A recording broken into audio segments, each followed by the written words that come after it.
The big change today welcomes Andras Kohl, the credit and AR manager of Selanese in Budapest. I have a lot of respect and admiration for this company. In recent years, they embarked on a working capital optimization program, resulting in overdues of less than 2.5%. Here's a taster of today's interview. What is particularly impressive is that although they have achieved great results, they didn't sit back, but continued to invest in training and development for their team. There's no surprise they won 2 of our awards at last year's Credit Matters conference. On with the big change.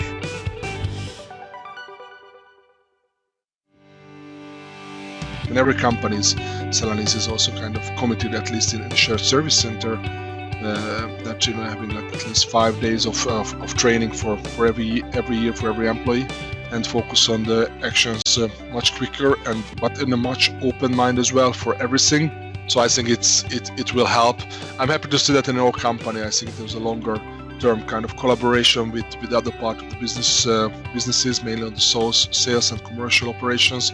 I also, when we met last time in our last conference in Brno, one of the points I raised is the importance of business partnering. And this is also was coming from my experience that have to work with the business. They should appreciate what we can do for them and how we can collaborate together.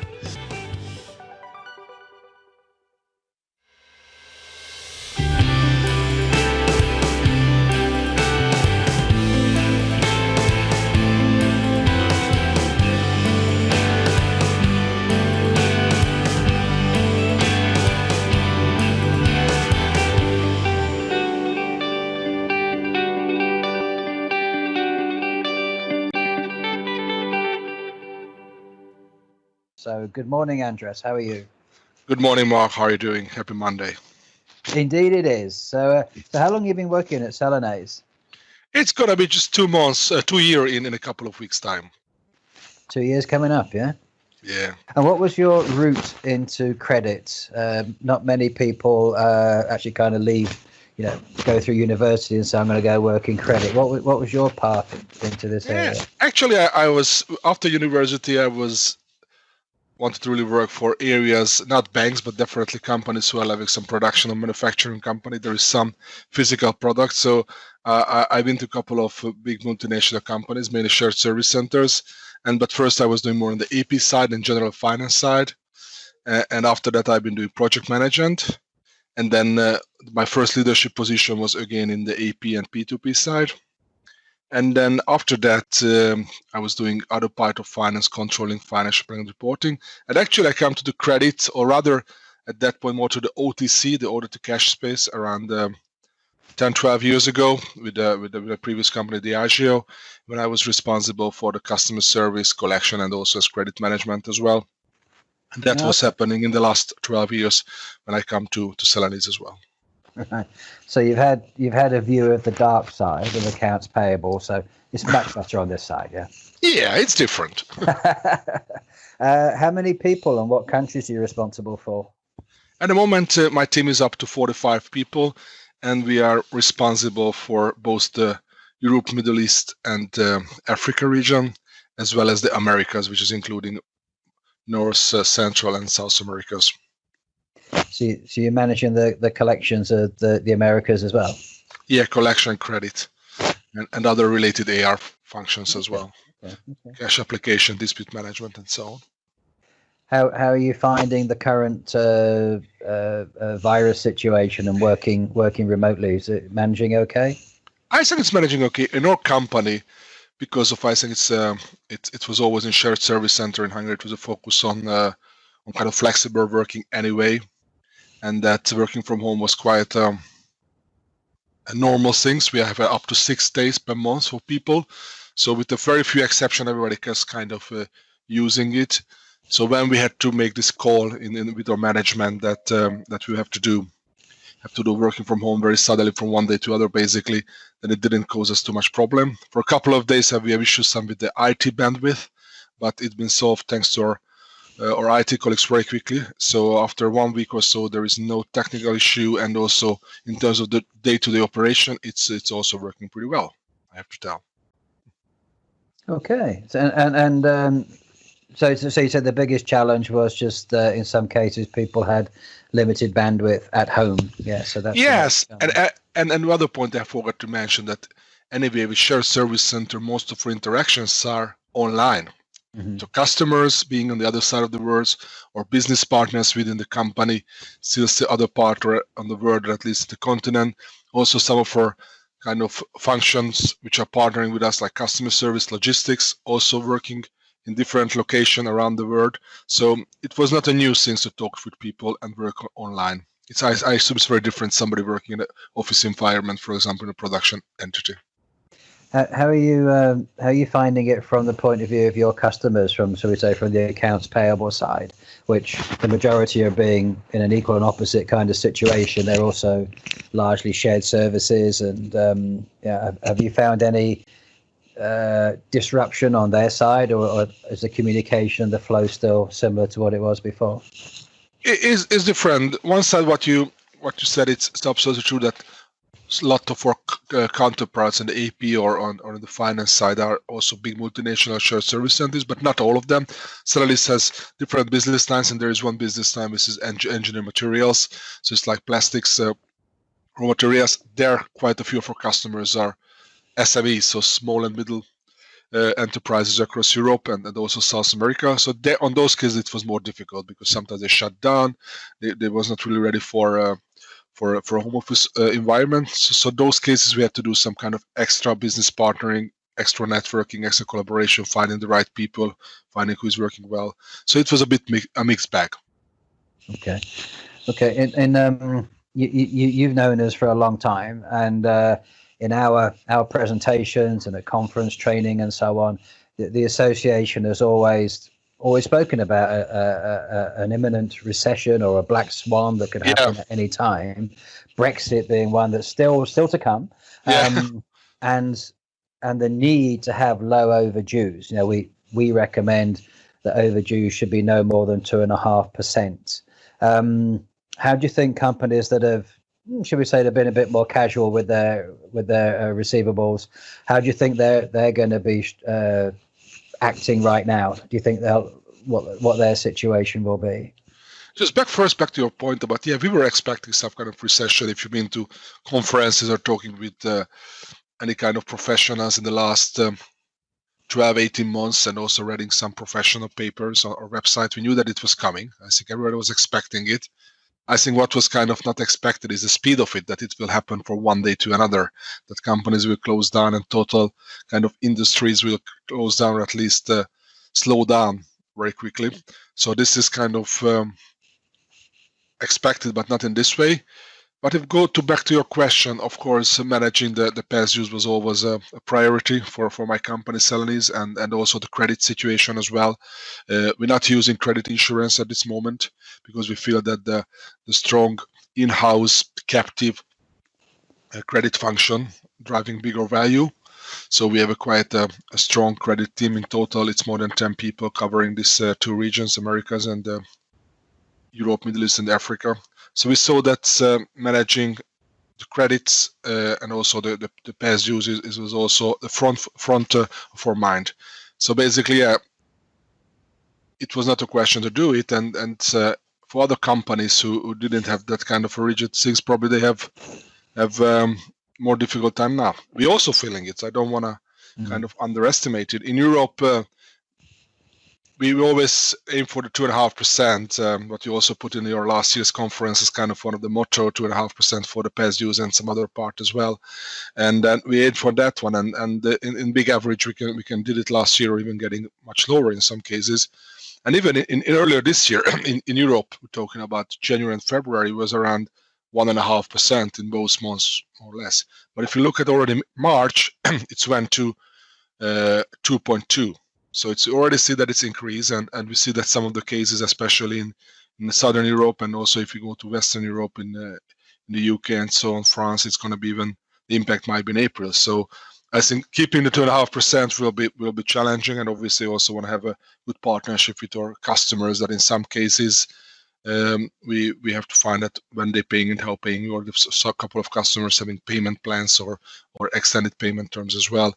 but we have to manage it very carefully and not going too far away from the 2.5% for sure. Yeah, that's a good point, and I think you're starting from a very strong base with very little overdue and good disciplines. That all comes to get to that point. It's good discipline and focus throughout the organization. So I think it's a lot healthier to be able to start from or have the position that you're in rather than having 15 or 20% overdue for 30 or 60 or 90 days and trying to enter into crisis management, which I've heard quite a few that companies are actually in that position now. Just really just all hands on deck to try and recover something that didn't really have to happen in the first place. Are you with your people? Would you say they have more time because they are at home and they're not commuting? Would you say they have more time, or is it different? Is it rather different? As I mentioned before, people already used to work a lot from home, but it was the odd Mondays and the odd Fridays, so everybody have like 1 week, 1 day a week put it on. But now it's actually much more at home, so it's different. So most of the people. Not most, at least half the people enjoying it more because we don't have the time for the commuting. They can work more effectively, don't have so many disruption with other people and so on. Obviously, other part of the people feeling differently because they're missing the connections and the interactions with the others. So I'm not sure they have more or less time. They definitely have to use their time more effectively. I think that's important. In the last couple of weeks, there was a lot of kind of information materials available, and also our company also shared with our people that how we can make our work from home more effective and not kind of mixing the private life and the work life, which is more difficult. So on that perspective, I see pretty much the same. If you look at the people who are in the front of this situation, mainly the credit and the collection people, they definitely have more work to do as well because of managing this one-off situation. Companies don't want to pay or cannot pay or want to have delayed payment or different kind of situation, or actually they're kind of calling back orders, etc. So I think it's pretty, in some cases we also have to think about some overtime or at least some flexi time. Okay. And you said you were giving some advice on how to work from home. What kind of things have you been sharing? Yeah, most of the things that you have to have your daily routine as well. I think it's just too hard to start a day, so you're not waking up at 7:30 and then have a quick bite to eat, and then 10 to 8 you're there in front of your computer and start to work, and you not stand up until 5 o'clock. But have your daily routine. Also make sure you also have the physical exercise, and also kind of as much as possible. Obviously, it's depending on the people's individual situation, where they live and how they have this, try to find their own way where you can work effectively, have your own little spot in your flat, and that's the main thing. And also about that make sure that you switching off at whenever you finish. It's 4 o'clock, 5 o'clock, 6 o'clock, because we can easily fall into the trap that the computer is still on, and then you just check an email, you just check a call at 8:30 after dinner. Probably shouldn't do that. So this is kind of the advice, and we try to help our people with that one. That we make a lot of connections, but try to also with the team leaders and with the managers, making it not earlier than 8 o'clock and not later than 6 o'clock, as we do it in the office as well.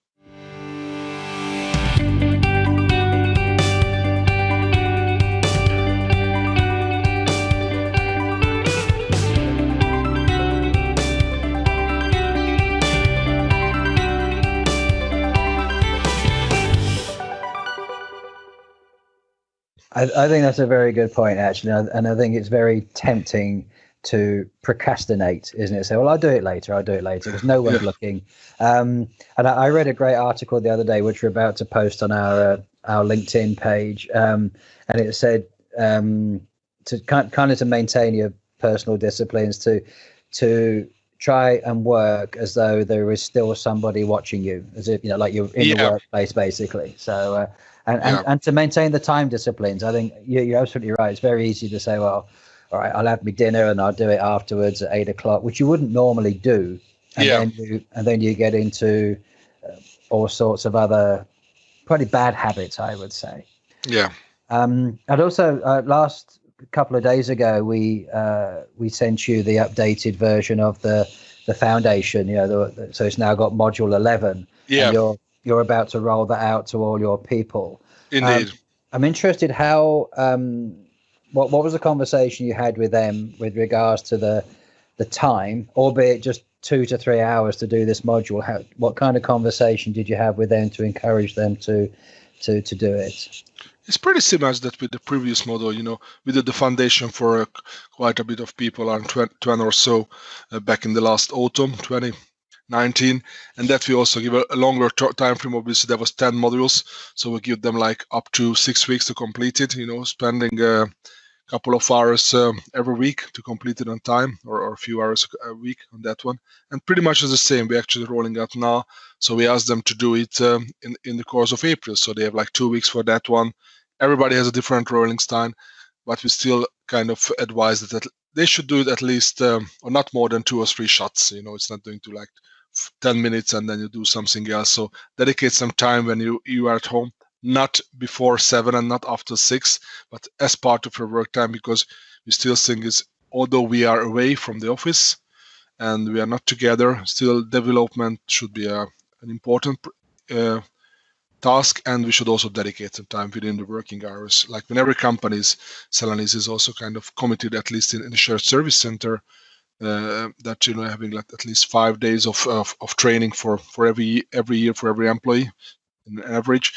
So although we have this situation being working from home for a longer time, we still try to stick to it, both for professional trainings like this foundation and the module 11 or Incoterms, but also from other kind of more lighter and softer kind of trainings, both for leaders but also for team members.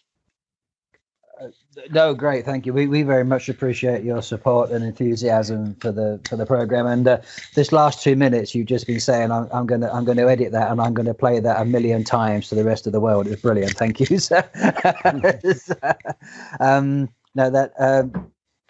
Right. So moving on. Would you're quite an experienced guy. You said you've been working for quite a few years.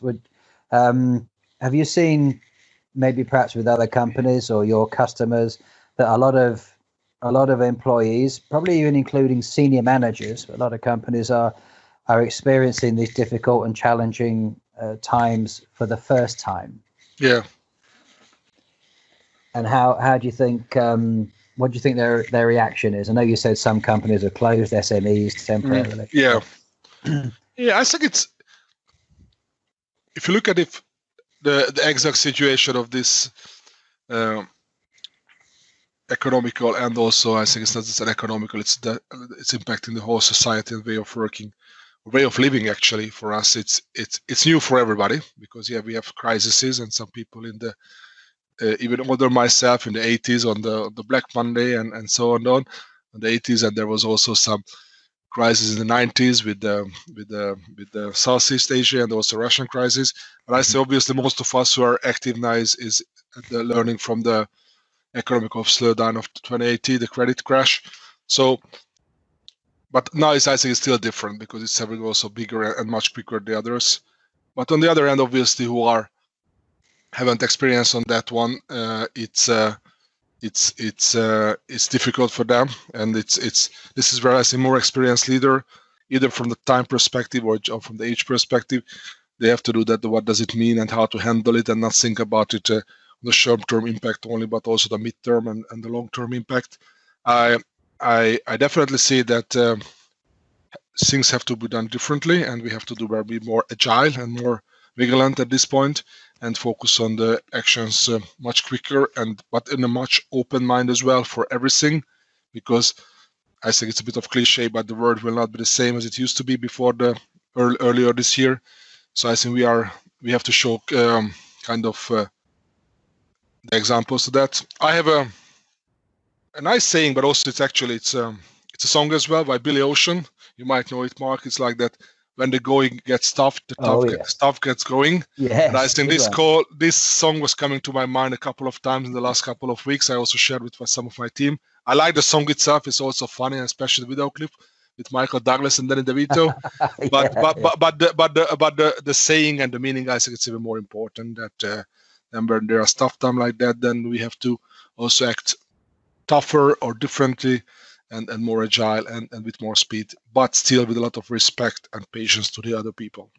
That's actually a really good point. And I think it was very nicely put. When the going gets tough, I think there's an opportunity there for a lot of people to shine, isn't there? To stand, to stand up and be counted and say, okay, we're in a difficult time. What can I do to help? And it is a great opportunity. I think particularly in our area, and I'm sure managers out there will be looking for people to say, right, okay, what extra can I do?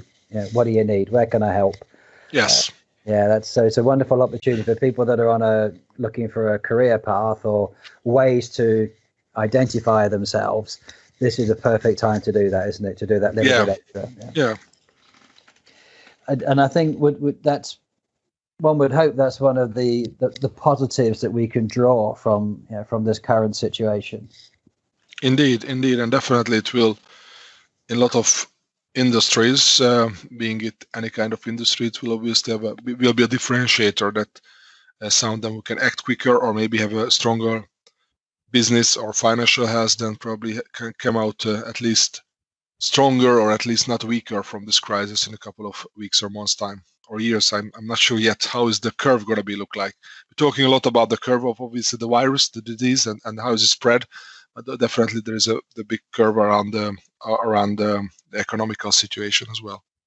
Oh, for sure. That's gonna go on for a long time. And as I was mentioning earlier, I'm sure that for many organizations, once we start to come out of this current situation, or even parallel, the Brexit and other things will also come to play as well. So it's going to be a bumpy road. Indeed. Do you would you think, as a very passionate credit guy, would you think that this is an opportunity that many companies, as we said at the beginning, have been more relaxed, that haven't put so much attention into their credit collection teams, investing in the talent, training them, the technologies? Do you think this will be a wake-up call for a lot of companies, and this is the time that finally the credit department is actually appreciated for its value? Yeah, I think it's for sure that will be the case, that a lot of things, as you said, will be a wake-up call for people. Generally as well, like for example, in this whole kind of remote working, I think for a lot of companies was not really appreciating that and didn't find it's important and useful. I think that most of them are expecting this is a kind of the trend, that it's a must do. And it pretty much the same will be with the credit, and how credit can and collection can have an important part of the companies and the big part of the showing the company's health, how we cash we generate, and not just other part of the financial elements. So I think it will help. I'm happy to see that in our company. I think it was a longer term kind of collaboration with other part of the businesses, mainly on the sales and commercial operations.